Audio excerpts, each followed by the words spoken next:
So, on my YouTube channel, I wanted to go very in depth about my spiritual awakening. It's going to be super practical, super raw, and super open and honest. I want to put a trigger warning right away. This might trigger you if you've been abused or if you have trauma, and I will display some photos or screenshots on the screen just proving some of the behavior, If I had kept everything or screenshotted everything throughout the years, I wish I did just for more proof, but this is basically what I have, and I think it more than enough gets the idea across. The main goal of this first part of my spiritual awakening is to simply go through signs of abuse that I went through with a few different individuals so that other people can hear them and recognize if maybe they are in a similar situation. Or if they've already left behind similar situations, they can follow my content to kind of see what I've done and what I am doing to overcome it and to no longer have this part of my life anymore. So basically, I dealt with verbal, emotional, and or mental abuse from a very young childhood age up to recent years, and I'm currently 24. It has massively impacted my life, especially my self-esteem, my ability to function, and my mind and my thoughts. I'm going to be going through how I had an awakening that started in 2017, where I finally realized I was in an abusive relationship with a boyfriend, how I found meditation, self-empowerment, and the law of attraction and things like that through sources such as YouTube at that time, and how I started meditating every day, and eventually how I cut out a lot of toxic people in my life, how I learned the signs of abuse and the signs of toxic people, and how I have now reached a point where there is not anybody toxic in my life, and everybody that's currently in my life treats me with love and respect the way people should treat anybody. And how I went from a lifetime of constantly feeling victimized by people with similar personalities with different faces to being someone who's empowered and manifesting a life. I won't be all dramatic about it and say, oh, it's the life of my dreams, but it is a life where I feel supported, loved, respected. I'm doing what I want to be doing. I feel free, and I am manifesting things that I want to manifest in my life. So I'm just first briefly going to touch on Kelly, my mom's ex-partner that I lived with from age 3 to 10. And the diary entries you see here from 2006 are just showing how much I hated her at the time and how she treated me. So first off, I witnessed physical fights between Kelly and my mom. There were a couple incidents where the police were called because of this. Kelly nicknamed me Special Ed and constantly insulted my intelligence. And I don't know if you remember, but there was this comedian named Carlos Mencia, and he would basically make fun of mentally disabled people by doing this noise that was like da-da-da.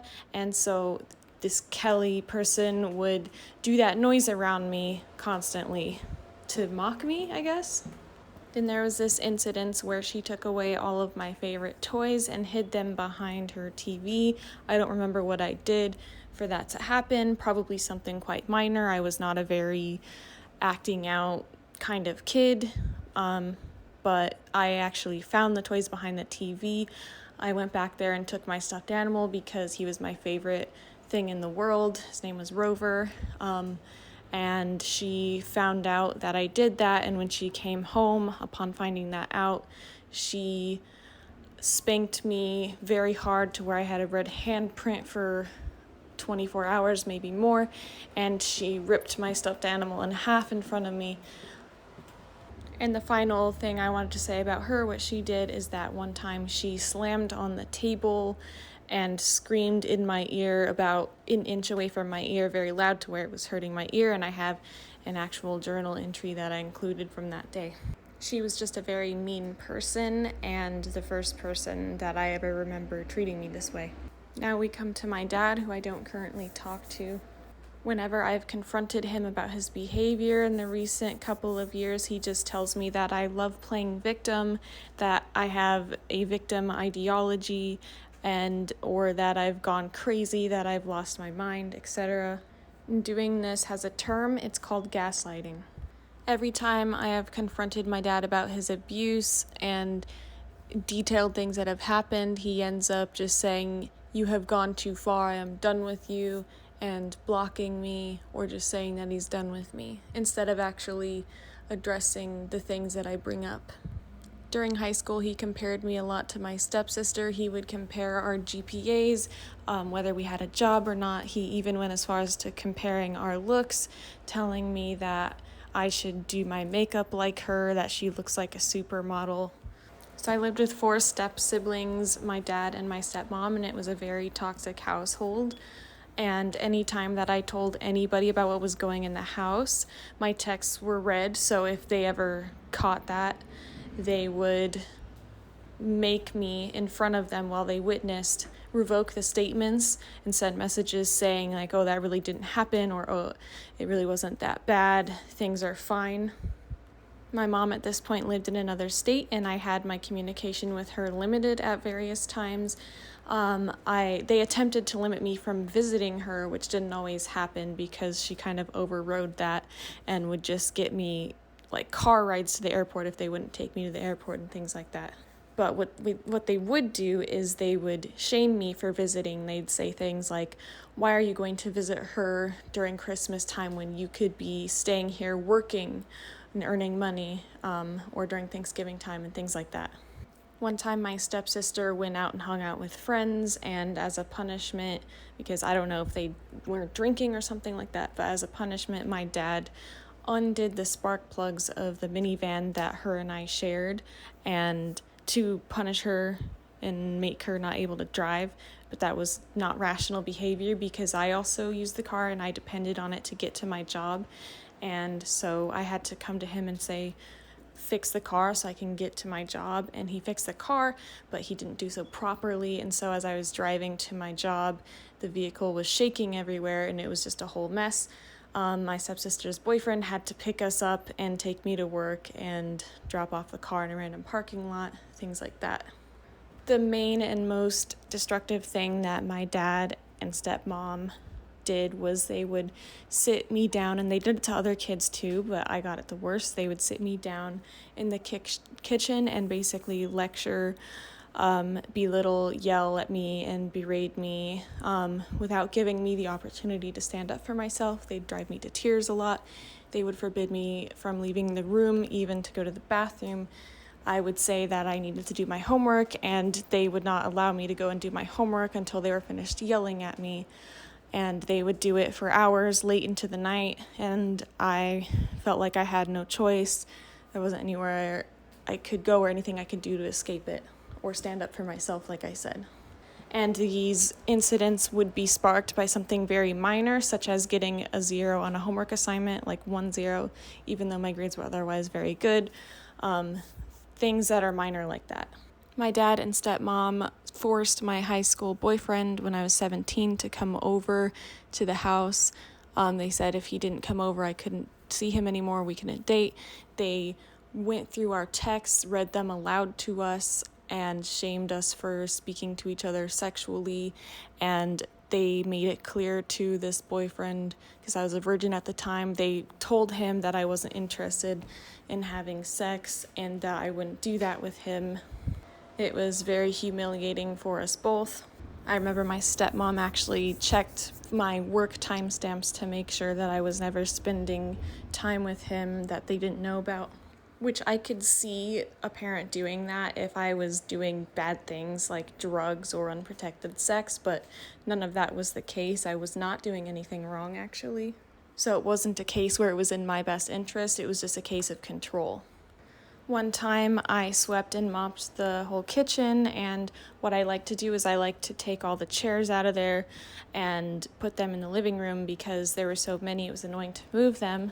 I swept and mopped the entire kitchen. After mopping, the floor was very wet. I told my stepmom, who was on the couch in the very next room, hey, I'm going to go take a shower while the floor dries, then I'm going to come back up and put the chairs back. She said, okay. I go down to take my shower. Next thing I know, a couple minutes later, my dad is pounding on the bathroom door, screaming at me for leaving the chairs in the living room. My stepmom did not tell my dad, hey, she's coming right back to put the chairs back. He was having a temper tantrum, screaming at me to get out. I was like, hello, I'm naked. I got out as quickly as I could anyways, and then once I was out in a towel, he was carrying the chairs down to my bedroom with my stepmom's two younger sons, and he carried all of the kitchen chairs into my bedroom as a punishment for me not putting them back. So very irrational, confusing outbursts of anger when I didn't do anything wrong. He and my stepmom both sent a lot of verbally abusive texts. I don't have a lot of screenshots. There could be thousands if I had them all, but I only have a couple. But a lot of them had to do with telling me that I was a failure and that I wasn't going to make it. I remember very distinctly when I first arrived as a freshman in college, my stepmom sent me a bunch of texts saying that I was going to fail out of college and that I was going to get pregnant and end up in a trailer home. Of course, none of that, even remotely close to that, nothing happened. I ended up getting very good grades the entire time that I was in college. My dad and stepmom actually tried to call the dorm, the office people or the secretary people of the dorm hall that I lived in. They would try to call them every weekend to ask if I had left, and basically they just told them, hey, they're adults, we can't forbid them from leaving, they're allowed to leave campus, sorry. And they eventually stopped, but it was just ridiculous that they were even trying to do that. They even talked to my RA and expressed concern to my RA about the fact that I hadn't found a job yet, and it was only 2 weeks into my freshman year. My dad and his wife had several physical fights where they'd be pushing each other and whatever. My dad and his wife would compete with each other to see who would discipline the kids harder. They'd constantly say, oh, you're being too easy on them to the other person. And they had this very sick dynamic where if they were getting along with each other, they would team up against the kids and discipline the kids together. But if they were not getting along, if they were fighting, the wife would come in crying to my stepsister and me about how mean my dad is and expect us to console her. And if they were fighting, my dad would be I wouldn't say a lot more because he wasn't kind and respectful to me, but he would be kind and respectful to me where he otherwise wouldn't when they were fighting. And then when they'd make up again, they would go immediately back to being mean to us and to me. My emotional needs were constantly invalidated. I was constantly told to get over it and to grow up. My accomplishments were always invalidated by either comparing them to others or just in general invalidated as not being good enough or invalidated completely. One time I got a 4.0 GPA in 7th grade and I got the high honor certificate and my dad framed it and he was very proud. And then the very next year I got honorable mention, which is like a 3.3 GPA, and he acted very ashamed of me. He said, why didn't you get the 4.0? He did not frame that certificate and he did not give me any praise or anything. He basically made me feel really terrible about why I didn't repeat the 4.0 again. Now I could go on and on and on with a bunch of examples, but the last two things I want to say about my dad specifically have to do with my brother, who is my mom's son. I remember at a very young age that he started being mean to him way before he ever started being mean to me. So what he used to do with my brother, who's older than me, is he would take him out into the forest and when he was 7 years old and leave him in the forest and then walk back without him and make him get lost, and then he would cry and then he would make fun of him for getting upset. And the other thing that he did to him when he was a freshman in high school, for the very brief time that he lived with my dad and I around 2006, is that my brother got into a dirt bike accident where it fell over and he got like a really bad burn. I don't know if the worst is 1st degree or 3rd degree, but it was like the worst kind of burn. And my dad refused to take him to the hospital, and he just basically put saran wrap over it for several days until finally my brother was wailing in pain so much that he finally took him to the doctor. So I just accidentally lost 12 minutes of a voice memo of me talking about my abusive ex-boyfriend, and so I don't know if I'm going to try to re-record that right now or if I'm just going to leave that for the next video. But for right now, I'm just going to briefly touch on my family, my dad's side of the family, who I have recently cut all ties with because I had this massive confrontation on Facebook of how they've treated me my whole life because I got a hate message from one of my cousins.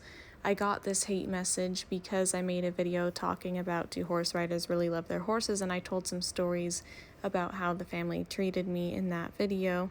It's not on my YouTube channel, it's just on this small Instagram account that I had before. So I posted these hate messages and I confronted a bunch of people on how they've treated me, and they were basically making out to be crazy. They were gaslighting me. They were saying I was lying. I asked them to say at least one thing I was lying about, and they were not able to say even one thing I was lying about, so they kind of made themselves look pretty bad there, and then they reported the post and tried to get it deleted for bullying, which is very ironic because it was their bullying that they were trying to get deleted. But many of them have sent me hate messages since I left states and cut ties with them or stopped talking to them. They treated me in similar ways to my dad. I used to ride horses and they encouraged me to hurt my horse. They encouraged me to abuse him. If I wasn't abusing him, they would make fun of me and tell me that I was letting him have his way and that I need to learn how to control him. He's a work animal, not a pet, things like that. I got bucked off of him once on Easter. I had like a head injury, and instead of taking me to the hospital, they all made fun of me and mocked me. Eventually, my dad finally did take me to the hospital. I didn't have a concussion, but I did have like a bruised spleen or a bruised liver. I don't remember. But yeah. So in order for things to make more sense about my family and the Facebook confrontation that recently happened, I'm just going to briefly tell the story that I told in the video that prompted my cousin to become so angry to send me this really vicious message, like probably the worst message I've ever been sent by anybody. So here's the story. I had a cousin who got a lot of positive treatment because of her accomplishments with riding horses and competing. And I had a horse that I got when I was 12. So when I was a teenager, I really wanted to compete too. But he was a very stubborn horse that didn't want to listen, and he didn't want to get in the trailer, which is, now that I'm an animal rights activist, I understand that I had no right to try and force him to do anything, let alone get in a horse trailer. But of course, I tried to do so with the most sensible and kind horse training methods that I knew at the time, and of course now I don't really see any kind of horse training as kind. That's just because I'm an animal rights activist now. But anyway, at the time I was using horse training methods of a world-renowned horse trainer named Clinton Anderson, who again now I just see as an animal abuser. But anyway, I was using his methods and they weren't working. I wasn't really getting my horse in the trailer that much. I'd get him to put one foot in there and that's it. So my family got involved to prove that they could get him in there and I couldn't. And so it was my aunt and uncle, and what they did is they attached one of these four-wheeler clamps that you use to clamp down a four-wheeler or a tractor or something onto a trailer, and they hooked it to his halter, which is kind of like a dog collar. It goes on a horse's head. You use it to lead around a horse with. So they hooked it to that, and then they clamped that to the front of the horse trailer, and it's one of those things where you crank it and it gets tighter and tighter, and the trailer wasn't even hooked up to a truck. So they started doing this, and I said, hey, you have to at least hook it to a truck for safety reasons, or else this trailer is going to move around. It was very small. It was a very old model from the 1970s, and I was right. But beside me saying that, they ignored me and they proceeded anyway. They started cranking the clamp, and The horse started freaking out, rearing up, dragging the whole entire trailer side to side, injuring himself, smacking his head on the metal roof of the trailer. He wasn't putting any foot at all in the trailer, and yet they kept cranking it tighter so that he just kept panicking more and more, kept hitting his head on the roof and dragging the trailer side to side and back and forth. If they would have kept going, it's abundantly clear that it just would have gotten worse and the horse would have injured himself. So at this point, I was screaming at them to stop because clearly it wasn't working and they were just abusing the animal. They eventually did stop. They eventually did finally unhook him, and they handed me the rope and they said, "Good job, Alisia. If you didn't stop us, we would have had him in there." They all turned on me. They all made fun of me. They all walked up to the house. And then 2 of them went on a trail ride without me. And yeah, it was quite hard to witness. And it was really mentally confusing to be in trouble for wanting to save a horse from being abused. And it was like that all the time. And I was 14 when this happened.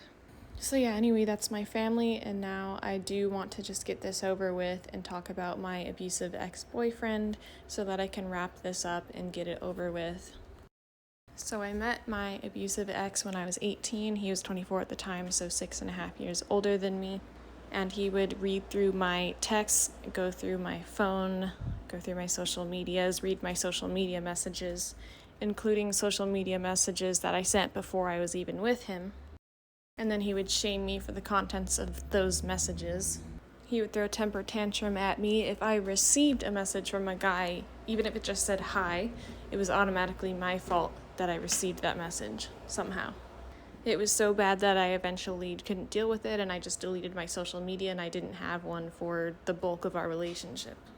I was feeling like I was not allowed to make friends on campus because I started college during the time that this relationship was new. I had to report every interaction to him, especially if it was with a male, and this made me so scared that I walked around campus afraid to even make eye contact with people. I mostly ate alone in the dining halls because I was so afraid of having to tell my ex about somebody interacting and socializing with me, especially if they happened to be male. I had to report to my ex every time a male talked to me, and if I didn't, he threatened that he would find out about it and that meant I was cheating or doing something wrong. And he told me that he had people he knew on campus that would monitor me and watch me to see how I was talking to guys if I didn't follow through and make these reports to him.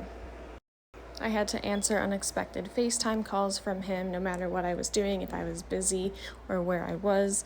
So if I was in the dorm, I'd have to answer the FaceTime call and show him in my closet and under my bed to prove that I wasn't hiding a guy in there. And if I was doing something like studying at a library, I'd have to take pictures of my surroundings to prove I wasn't sitting with any guys. If I told him I was eating alone at the dining hall, I'd have to take a picture to prove that was the case, that I was in fact eating alone. If he ever went through my phone and found that I had a new contact phone number, or if there was ever a new male phone number, I had to explain it and I would get in trouble for it. And a lot of the times they were just phone numbers for group projects that I had to get people's phone numbers from, because in college there's a lot of group projects and you don't get to choose who's in the group, and sometimes they are male, so. But anyway, if I didn't answer the unexpected FaceTime calls, phone calls, or demands to send a picture of where I was and who was with me, that meant I was automatically cheating. My time with any family or friends was limited. He was very verbally abusive. He called me fucking stupid, and he called me sleazy, things like that. He would give me sobbing apologies followed by zero changed behavior, and I do believe that he knew how to cry on command, because looking back, I do believe that he would just hold his eyes open until they would start watering, and then he'd go from there. I would get multiple missed calls from him in a row, followed by angry voicemails or calling him back, and then him being very angry and saying, "Where the fuck were you? What the fuck are you doing?" In fact, this happened one time where I FaceTimed him back after I missed a FaceTime call in the dorm. I FaceTimed him back and I didn't have my headphones plugged in, and he said, "What the fuck are you doing?" And my roommate heard it, and my roommate was like, "What the hell, that's fucked up." And so he apologized to the roommate, but then he didn't change any behavior, and he just kept doing it. He would have manipulative fake breakups where he would threaten to leave me or say he was breaking up with me, and he knew how to get me to a point to where I would become emotional about it, and I'd be like, no, please don't go. And then once he was able to get me to that point, he would take it back. So he never even intended to break up with me. He just wanted to see me in that emotional state, and he wanted me to basically beg him to stay with me, which I did because at the time I had low self-esteem and I was codependent because of the things I had been through in the past. He would insist on letting me borrow his car, and then when I did, a few hours later, he'd snap and then use it against me and demand that I come home and use it as a control thing against me. So one time he insisted on letting me borrow his car so that my friend Megan and I could go hiking. And so I did that, and I lived in Colorado, and I don't know if you know, but there's no cell phone service in the mountains in Colorado. So we went on a hike, and then once we came back out of the mountains to a place where I had cell service, I had all these missed calls and angry voicemails, and my friend Megan was like, what the fuck? And she stood up for me, and he demanded that I give him his car right now. Like, that's my car, you better get it to me right now. So I did. I drove Megan and I to his house to give him back his car. He had a temper tantrum. He called Megan a lesbian for wanting to hang out with me. And then he later tried to excuse this behavior by saying that he had to poop really bad, so he needed the house key that was on the ignition to get home to poop, which makes no sense because he could have stopped anywhere to go to the bathroom. He lived in the suburbs. It's not like that wasn't an option. One time when I was hanging out with my family, he found a picture of me taken at that incident where I was hanging out with the family, and he zoomed in to a guy in the background who was friends with my cousin, and he said, oh, are you sucking some dick tonight? He was implying that because there was a male there who wasn't a blood relative, that automatically meant I was sucking his dick and that I was cheating.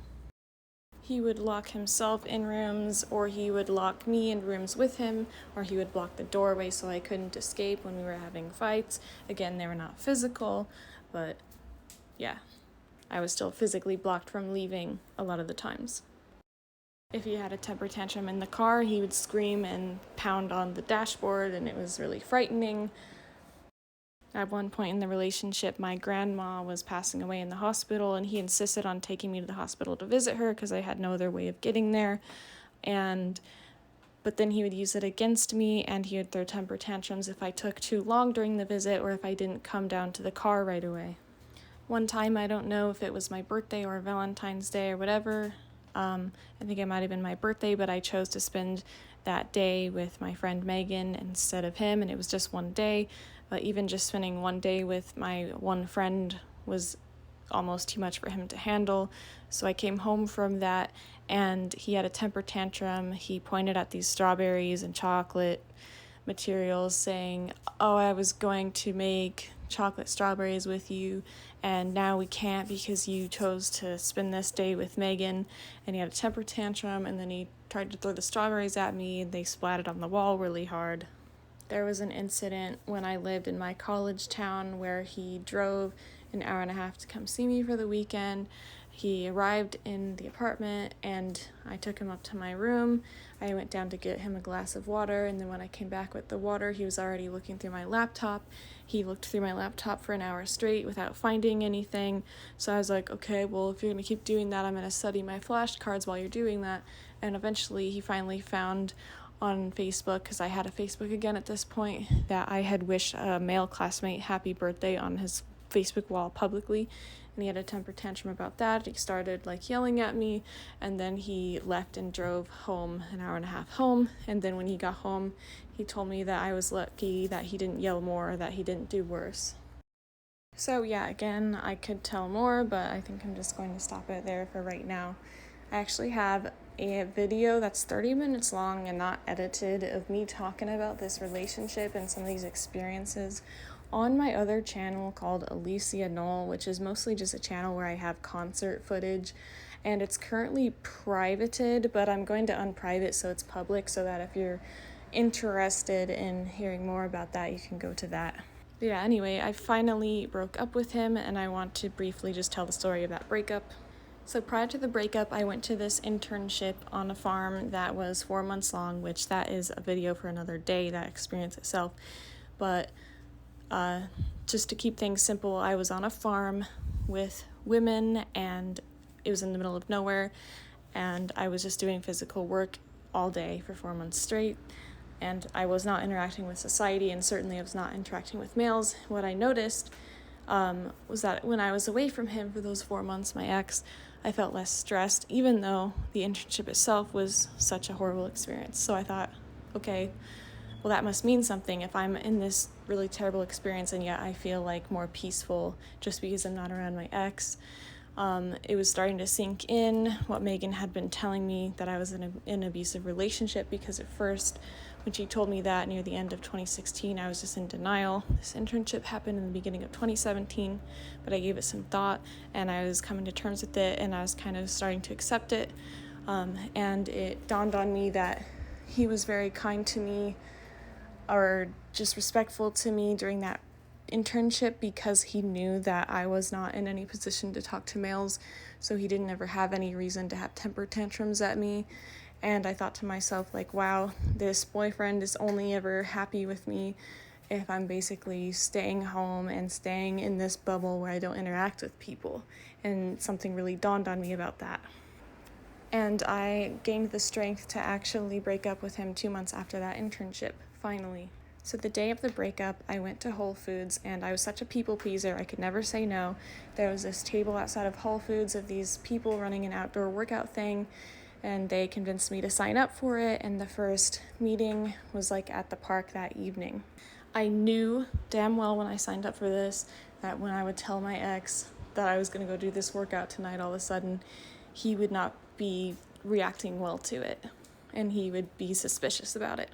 But I did it anyway because I was feeling more like empowered than, since I was kind of on some level coming to terms with how the relationship was, the reality of it. So I signed up, and then I texted my ex, hey, I signed up for this thing, here's what's going on, I'm going to this park at this time, so I'll be home an hour later than I said earlier. And of course he was sending all these texts that were like, okay, ... what the fuck are you talking about, ... So when I got home, he was quiet. I sat down next to him on the bed, and then he eventually was like, oh, were there any really cool dudes at the workout? Did you talk to any really cool guys? And the reality was, it was just a bunch of like middle-aged suburban moms, but you know, that's not really relevant. But I just looked at him and I said, you're really never going to change. And basically that's when the breakup happened. And I do think he did that thing where he made himself cry, and then he ran out and went for a drive, and I never saw him again.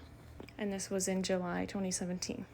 So that summer of 2017 is what I like to call rock bottom, or the very start of the spiritual awakening, because my self-esteem was very low, and I went through this short period of kind of acting out and drinking and just doing things out of character, because I like hit rock bottom, but it initiated this spiritual awakening, and then my story pretty much goes from there.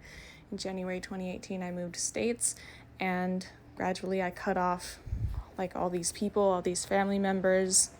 I had dropped out of college. When I came here, I tried to continue college at a different school, and what actually happened when I got to this college is I met a professor who acted exactly like my dad and my ex, and that was a very triggering and very hard experience to go through. So that was the fall of 2018. I had 2 semesters where I tried to go back to college before I dropped out for the second time of college. This professor was an extremely narcissistic type of guy. He threw temper tantrums. He would yell at students and shame them, because I was going for art now at this point, and he would talk about how we were failures and how our art was so terrible and stuff. And yeah, he was truly awful. There's no reason he should have been teaching. I wish I had the strength to do something more about it, but I just didn't, because it kind of gave me a mental breakdown, and it caused me to come face to face with all of the abuse that I've had in my life. And it caused me to come face to face with the fact that I was in an abusive household with my dad and stepmom at the time, and it really broke me down to just kind of not be in denial of that anymore, and to come to terms with the reality of that, and it kind of changed me a lot, because I had all of this positive momentum going because I had started meditation, I'd started affirmations, and I had started like positive thinking and stuff like that. But then when I had this huge like realization of the abuse that I went through throughout my life, it really made me go into this dark period that lasted for like over a year, until actually kind of recently. And I realized that I had spiritually bypassed the things that I'd been through by just trying to go immediately to being positive without actually really dealing with these things. I also did a bunch of research about narcissistic abuse and abusive family units, and it was really hard. It was very emotionally hard to face this reality, but I learned the signs, and I stopped meeting people that were like this, and I stopped like dating guys that were like this, and yeah. That kind of brings me to a good chunk of time where I was alone, and then now here I am now in a healthy relationship with a bright future and going through just an upswing after this weird time. So that's the start of my spiritual awakening story and the abuses that I went through. And it's hard to talk about. There's still a part of me that's scared to talk about it, and scared that there will be repercussions for me talking about it, even if logically I know that there's not. And part of what a lot of these people, like my family, try to do to get me to not talk about it is say like, oh, you're spending a lot of time on this, and like, oh, a truly happy person wouldn't talk about the past like this. But the fact is, in order to heal, you have to first admit that you are a victim. And telling our stories is exactly what's going to fight these kinds of cycles from continuing to be normal and from continuing to happen, because there's a reason that they want to silence us, but we don't have to. We don't have to be silenced. Like, I don't think about these things every day. I don't like spend every hour just being like, oh, these bad things happen to me, but I deserve the right to talk about them so that it can be out there, because it's the truth. I believe talking about things allows you to let them go, and it allows other people to feel empowered to talk about what they've been through, or to at least realize that they have even been through something, because realizing is hard enough itself.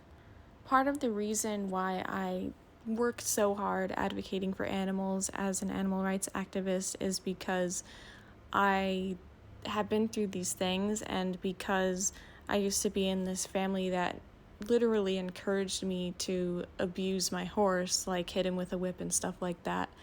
And I just feel like I have a unique perspective on things because of that past. And this past does not hold me back anymore. Like, I'm still healing from it. I'm still working through especially the mental health aspects of it, but it doesn't hold me back anymore. And it only held me back when I wasn't aware of it, when I was still in it, obviously, and when I was too scared to talk about it. That's when it, like, held me back. So I hope that makes sense. I know I shouldn't have to explain myself for telling these things, but I just wanted to. The last thing I want to say, that if you've been through any kind of abuse as a child or teenager or anything, you're almost 100% guaranteed to get yourself in an abusive relationship, because you've been taught that that's how you're treated, or that that's what love is, or that that's normal. And you really have to wake up and end this cycle. And there's a lot of resources, luckily, now with the internet and on YouTube. If you YouTube narcissistic abuse or complex PTSD, which is what a lot of people get from long-term abuse, which I do believe that I deal with, there's a lot of resources for how to deal with that, because sometimes just doing some yoga or doing some meditation doesn't take care of it, and you need like therapy or more intense ways of being helped. So I'll try and link some resources in the description. Thank you so much for listening.